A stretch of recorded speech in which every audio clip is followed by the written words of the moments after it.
Buenas noches, les saluda Alex Padilla de la Escuela Ambiental Gratuita For Green SAC de cursos y diplomados ambientales del mismo nombre. En este episodio, en esta cita, agradecemos y damos la bienvenida a Paul Luzuriaga, director de TINHU, que básicamente nos va a conversar un poquito sobre lo que ellos hacen en el bienestar y por el medio ambiente. Sin más preámbulos, Paul, para que por favor te presentes y nos hables un poquito de lo que haces, en bienestar de nosotros los seres humanos y en bienestar del tema ambiental. Bienvenido y muchas gracias.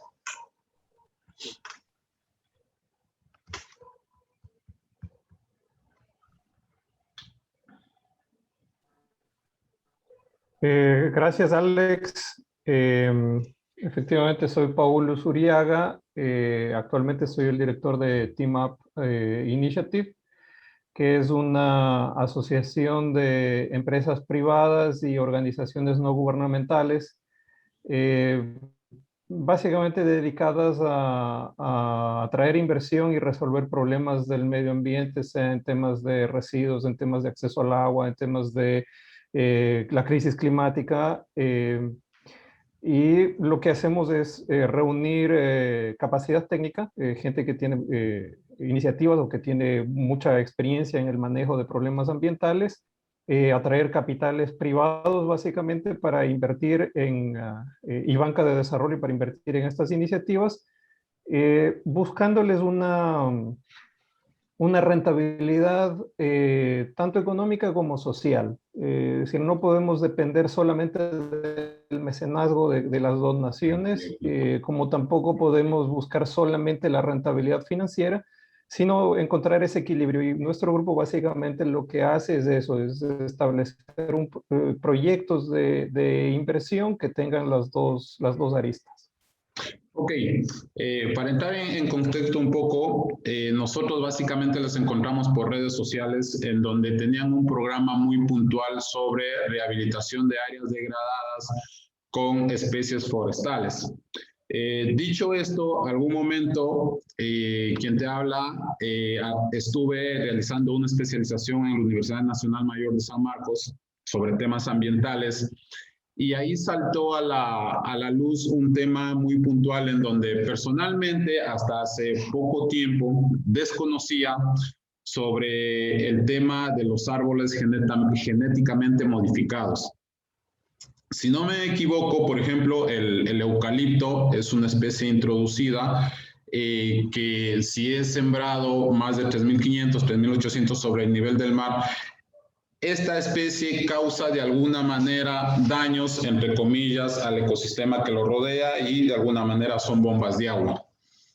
Dicho esto, sí quisiera preguntarte a ti, ¿qué tan complicado puede ser de alguna manera, en palabras muy genéricas, qué tan complicado puede ser sembrar especies no nativas a todo nivel, especies no nativas, sea en Sudamérica, sea en cualquier parte del mundo, para, entre comillas, sea visto bien como un tema de reforestación, como un tema de que me gusta la naturaleza y siembro este árbol, o por un tema de compromiso con uno mismo, ¿Qué tan complicado puede ser esto, la siembra de especies no nativas en áreas que básicamente, si bien es cierto, pueden estar degradadas, pero son áreas muy frágiles?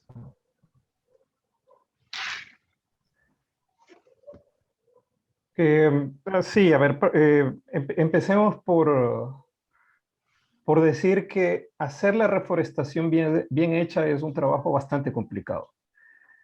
Bastante complicado porque partimos de áreas que han sido degradadas, partimos de áreas que han sido afectadas. Muchas son zonas que antes tenían bosque y que por explotación minera, por explotación petrolera o por deforestación se ha terminado ese recurso forestal, ha cambiado completamente el ecosistema en ese momento, ya no es sostenible.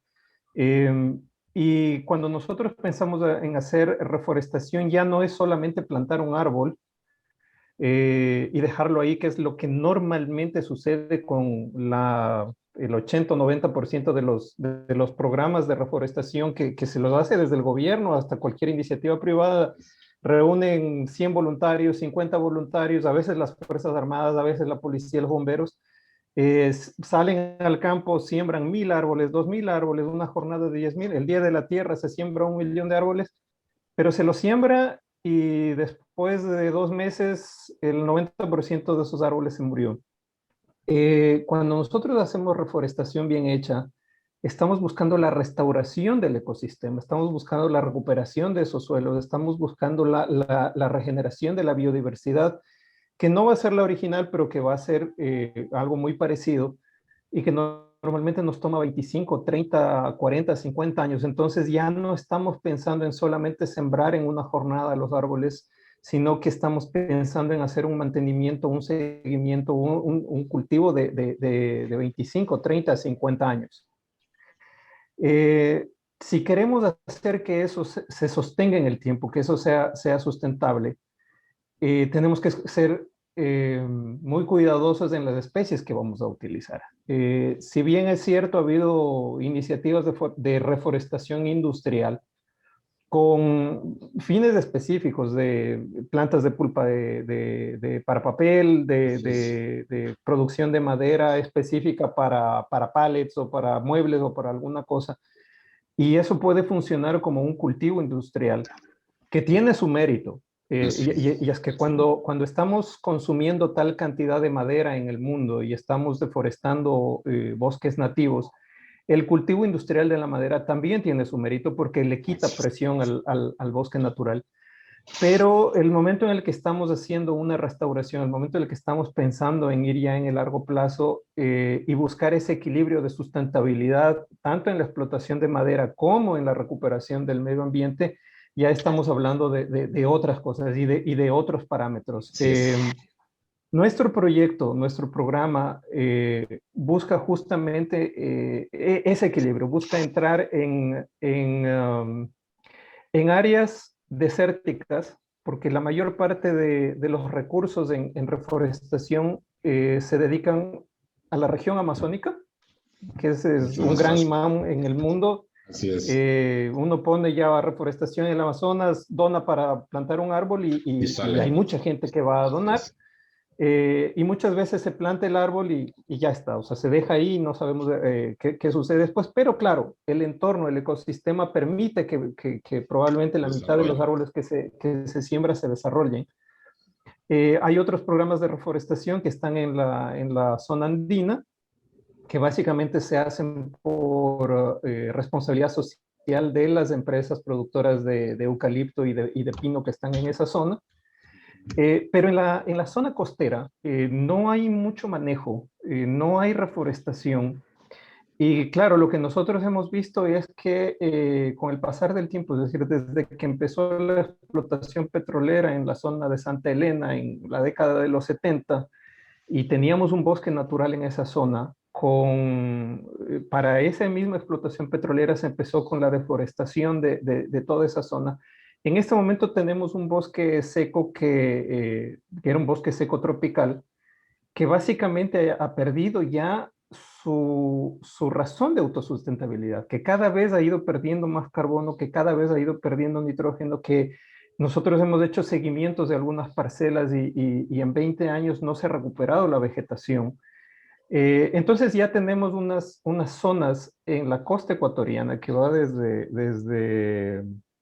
desde Manabí al norte y llega hasta Tumbes en el Perú, justamente que ya tiene condiciones predesérticas o desérticas, que ya no están sosteniendo vegetación en este momento, pero que no hay muchos ojos que están mirando hacia allá, que en este momento no es una urgencia, no se está pensando, están enfocados todavía en sacar recursos maderables de la Amazonía o sacar recursos maderables de esmeraldas. Y acá como ya no hay recursos, simplemente no se le toca, pero tampoco se hace nada por recuperar esos suelos. Nosotros ahí Básicamente empezamos a recorrer la zona y empezamos a buscar especies endémicas que hayan logrado sobrevivir o que se hayan adaptado a las nuevas condiciones. Hemos hecho selección de la semilla que había en esas zonas y esto lo empezamos en el año 2004, es decir, llevamos ya 16 años, 16 16, años. así es, de haber hecho selección de semillas, desarrollo de nuevas formas de reproducción, porque son árboles silvestres que no necesariamente, es decir, las semillas se van a demorar mucho en recuperar, en regenerarse, en reproducir, y entonces tenemos que ir por el sistema de esquejes, pero que al ser árboles silvestres no se adaptan fácilmente. Tenemos, es decir, 16 años de investigaciones para poder generar viveros, para poder entrar a la zona y tener ya parcelas que han sido recuperadas. Ok, acá en Perú, en Ecuador, si no mal recuerdo, tenemos 16, 17 millones de ecuatorianos y somos un país pequeño. Acá en Perú en extensión tienes 8 veces más que la extensión del territorio ecuatoriano y tienes aproximadamente 35, 36 millones de peruanos según el último censo del 2017.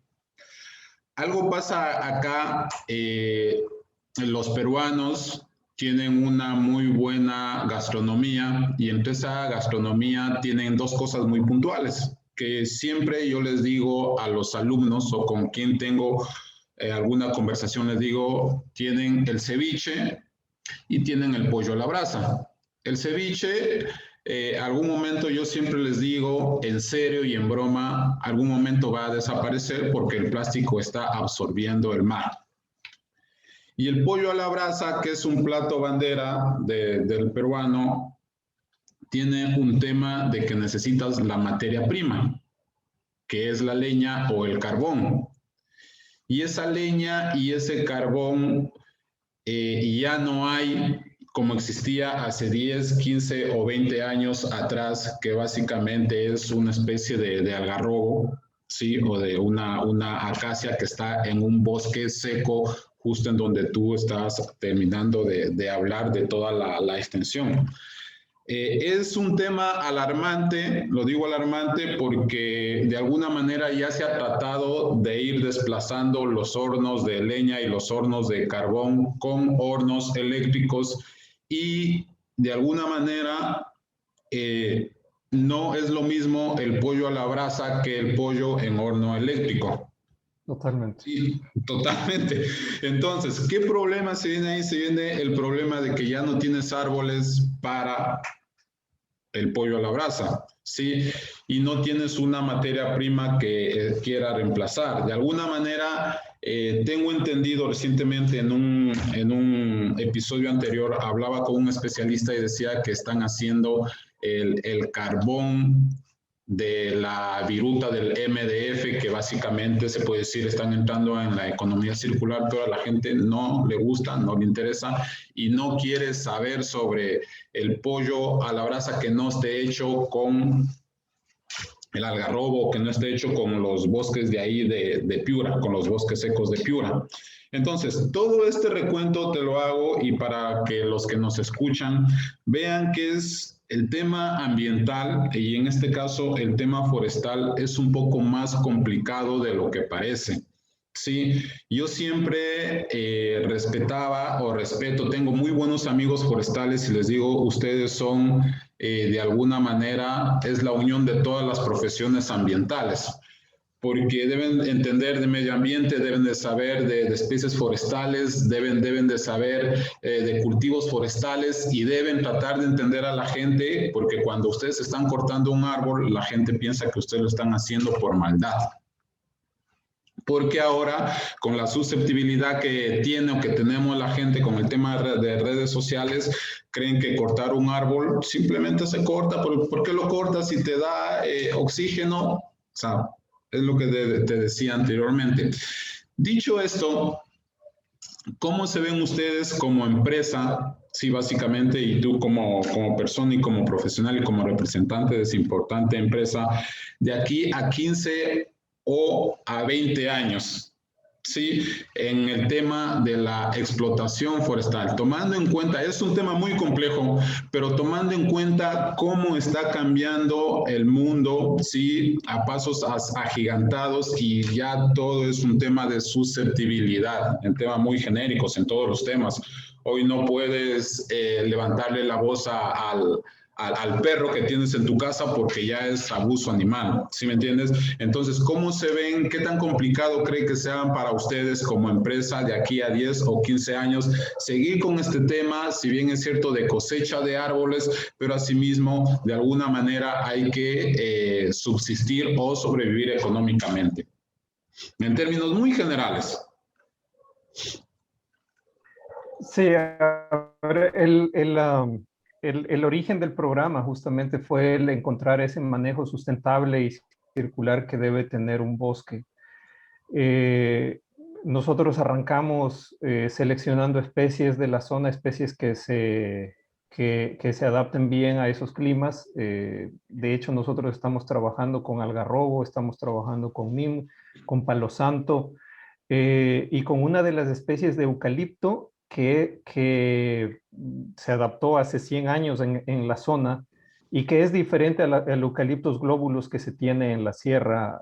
Típico. Tiene un manejo completamente diferente, ni siquiera es como el Eurograndis que se utiliza para la pulpa de papel. Eh, y claro, algo que nosotros consideramos desde el inicio del proyecto es que, claro, cuando uno hace explotación maderera y corta el árbol para sacar la madera y vender la madera, normalmente se está aprovechando entre el 20 y el 30% de todo el árbol. Así es. Eso significa que entre el 70 y el 80% del árbol es un residuo. Y eso o parte se queda en el mismo bosque para descomponerse, parte va al aserradero y se lo desecha en el aserradero y muchas veces se tienen montañas enteras de residuos de madera que empiezan a descomponerse y que no están siendo aprovechadas. Genera doble impacto. Uno, la descomposición empieza a generar CO2, empieza a generar metano y entonces el metano es entre 20 y Así es. 50 veces más contaminante que el CO2 para el calentamiento global. Eh, pero luego ese es un residuo, ese es un recurso que no se está aprovechando. Entonces, cuando nosotros planteamos el programa este de Regenera Forestal, ya no consideramos los ingresos solamente por la venta del tronco de madera a los 25 o 30 años, sino que hacemos un manejo de la plantación desde el año 1 para explotar las hojas, para explotar las pequeñas cortezas, para explotar las ramas que se caen, los troncos que sirven para artesanía, las podas que nos sirven para sacar el carbón. Y claro, con este programa nosotros estamos aprovechando alrededor del 95 al 97% del árbol en su vida total de los 30 años. Estamos proveyendo carbón para las cocinas justamente de la zona. Estamos sacando incluso sustancias que sirven para los cultivos orgánicos, tanto del eucalipto como del NIM, sacamos los nimbiócidos que son pesticidas con Claro que certificación sí. orgánica para entrar en producción orgánica y que son beneficiosos para el medio ambiente. Con el algarrobo estamos entrando en forraje para el ganado, estamos sacando algarrobina, es decir, hacemos una explotación de todas las partes del árbol durante los 30 años que nos generan ingresos al proyecto y realmente le dan una rentabilidad financiera durante todos estos años, que tienen una certificación de madera sustentable, que tienen una certificación del carbono secuestrado durante todos esos años y que nos obliga además a hacer una trazabilidad de la madera a la fecha de cosecha para saber que no está siendo quemado, que no está siendo enviado otra vez a la atmósfera como CO2, Normalmente. sino que está utilizándose sea en puertas, sea en vigas, y de esa forma nosotros estamos controlando que todos los residuos, que todos las partes del árbol que no estaban siendo aprovechadas y que estaban siendo simplemente arrojadas a la naturaleza, en este momento nosotros vamos desarrollando procesos de aprovechamiento que nos van a dar sustentabilidad durante los próximos 30 años. Excelente. Y le cambia el equilibrio al proyecto, ¿no? Es decir, de proyectos que para reforestar se necesitaban donaciones y no generaban absolutamente ninguna rentabilidad, o que proyectos de inversión privada que llegaban a generar el 1 o el 2% y que no cubrían ni siquiera los impuestos que había que pagar. En este momento nosotros tenemos ya rendimientos que están entre el 8 y el 17%, y que ya permiten que el inversionista recupere su inversión, que las comunidades tengan empleo digno, empleo sustentable, que haya materia prima para las artesanías, para la explotación de productos derivados del bosque que no están depredando el bosque, y cosas como el carbón artesanal que se utiliza en la zona para... Así es. Mira, pasa algo muy, muy interesante porque nosotros tenemos un curso de economía circular, ¿sí? Y básicamente ahí se da, dentro de ese curso, se da 10 ejemplos muy puntuales sobre la economía circular a nivel del mundo. Y dentro de esos 10 ejemplos apenas hay 2 o 3 empresas peruanas. Sí, las demás son europeas. Es muy curioso lo que acabas de decirme porque todo el procedimiento que tú acabas de detallarme, que lo hacen ustedes en buena hora, que está en Ecuador en muy buena hora, todo ese procedimiento, no sé si pueden tener una asociación, creo, no sé. Hay una empresa sueca que hace el mismo procedimiento y tiene ahí varios premios que incluso hasta antes de la pandemia le han premiado por el asunto de la economía circular como tal. No sé si es mucho abuso de mi parte, pero cosas así yo no he conocido, no he sabido, ¿sí? No sé si tengas en tus redes sociales o en tu página web, a modo muy general, lo que me acabas de describir, para nosotros de alguna manera transcribirlo y para que más gente conozca de lo que ustedes hacen con el tema de la economía circular. Sí, porque si ya aprovecha más del 90% desde el primer año hasta el último año de producción de un bosque X, eso es admirable no solamente aquí en Sudamérica, sino en cualquier parte del planeta Tierra. Si yo ¿Cómo no? Podemos compartir la información. Esto es algo que claro, nosotros nos ha tomado 16 años de investigación para trabajar en la zona porque si bien es cierto, hay empresas madereras muy grandes en el mundo que sí hacen manejo circular, que sí hacen manejo sustentable de las plantaciones, ninguna lo ha hecho en terrenos áridos. Entonces nosotros teníamos que ir haciendo camino al andar, teníamos que ir abriendo nuevos campos en todo sentido. Hemos tenido la colaboración de las universidades en muchas áreas de investigación. Y recién, desde hace 2 años, empezamos a hacer ya el escalamiento comercial. Por eso es que en 2018 y presentamos el caso justamente por la recuperación de carbono en el suelo y la baja de temperatura. Participamos en los premios Latinoamérica Verde y ahí es cuando recién empezamos a darnos a conocer, claro, a compartir la experiencia que eso debe ser premiado. Pero, claro, es el resultado de 16 años de investigación. Claro. Así es. Tiene que ser premiado, claro. O sea, yo escucho y digo, no, algún momento yo he estudiado de clases, porque recientemente estamos cerrando el curso de economía circular y digo, todo el proceso, incluso tengo un video que les presento a los alumnos y es una empresa sueca que básicamente no recuerdo de qué, no sé si es un bosque de eucalipto, pero ellos básicamente aprovechan entre el 75 y el 85% de su materia prima. Ustedes están aprovechando más del 85%. Ya es una economía circular por cualquier lado que lo observas. Y ojo que la economía circular, en teoría, como es algo nuevo, no tiene muchos réditos económicos, pero ustedes ya han conseguido eso. Entonces es una cosa que todo el mundo tiene que saberlo de alguna manera. Eso es. Y nada, lo que sí, para ir cerrando. Sí, Dime.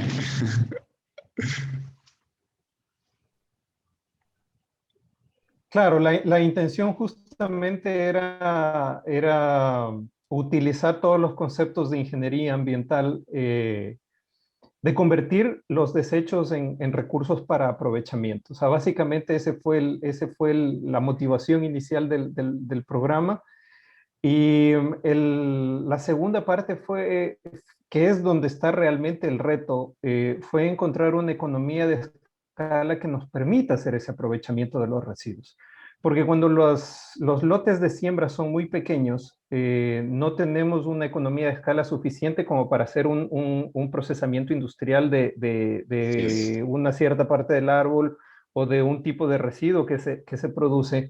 Y justamente por eso es que nos hemos lanzado ya al escalamiento comercial, porque tenemos que tener ya lotes de 1.000 hectáreas, de 2.000 hectáreas, a esa reconversión de todas las partes del árbol y de los residuos incluso que se van generando tanto en el En bosque el como proceso. en la industria después.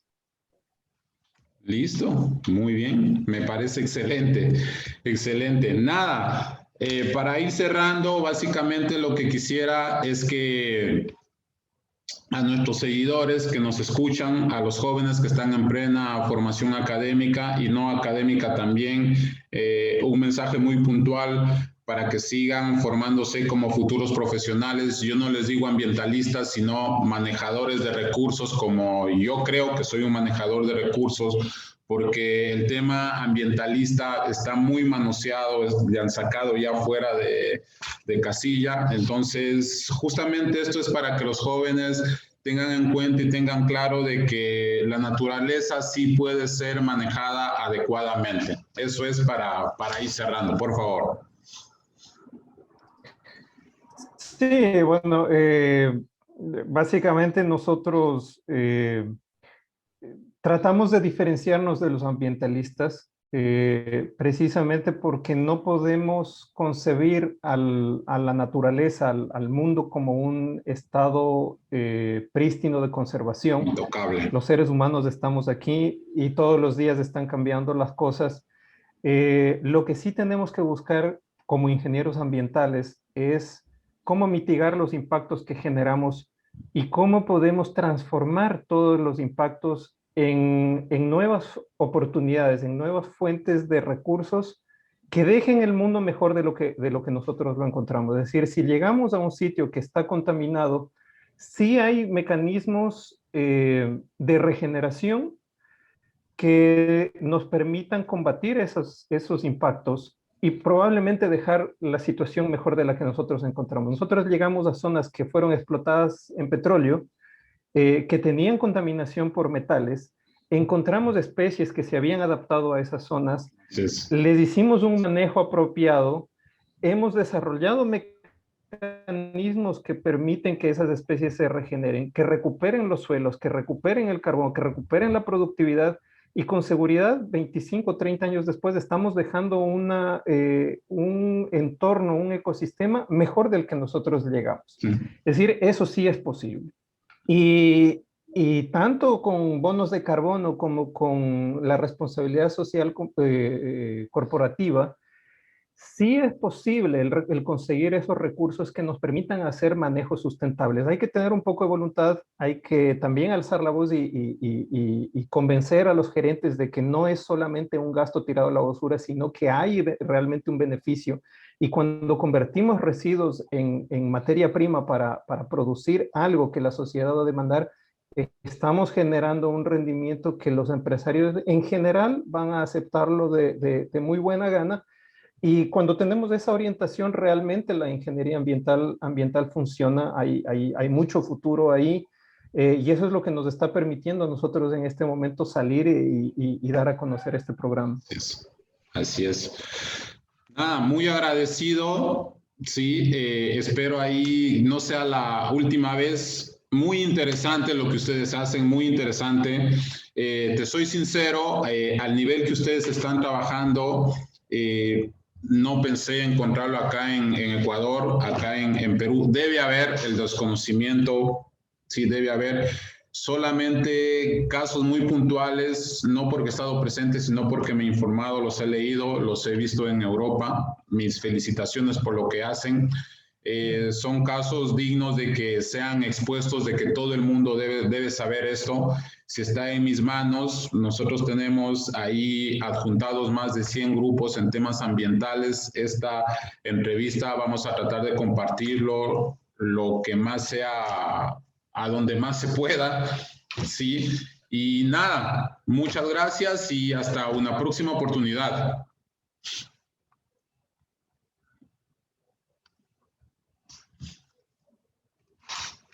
No, gracias a ti, Alex, y estoy siempre a las órdenes. Listo, muchas gracias.